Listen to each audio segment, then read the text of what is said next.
When I tried to go back to community college in Virginia, it was a whole bunch of hoops that I had to jump through in order to just sit in class. They wanted me to pay up front, then get reimbursed. College of DuPage actually sat down, helped me fill out all the paperwork that was taking me forever to figure out how to fill out.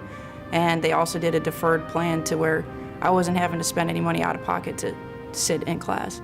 I think the hardest part about transitioning is also what I miss the most is the people. And you know, when you get out and you're used to doing everything, you know, 110%, and then you get out and people are slacking, or, you know, people are just not great people, and having to deal with that, and a lot of times having to bite your tongue about it and not be able to, you know, jump on someone and get their attitude right. That sort of stuff is really what's made it the hardest. The thing that held me back was my PTSD. I came to school thinking I was normal, you know, because I took off my uniform, so I was all of a sudden, all overnight, I was normal. Well, that wasn't the case. Trying to concentrate too hard on tests would bring back flashbacks.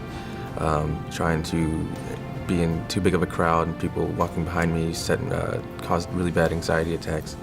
So all these things put me in a really defensive mode, and if someone were to touch me, it wouldn't be good for either one of us.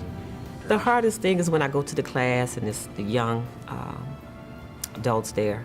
Someone look at me like, you know, this old lady in the class, and, you know, and then when they see that I'm really into my work, then they want to sit next to me, you know, what you reading, what you doing, what's the homework about, you know. They say, yeah, you keep good notes, you know. So it kind of made me feel good. I said, oh, well, I guess maybe they can trust me now, right? So I do work part-time and I do go to school full-time. And while raising my son, it definitely has its challenges. There's times where I have to choose to do my paper or to read my son a bedtime story.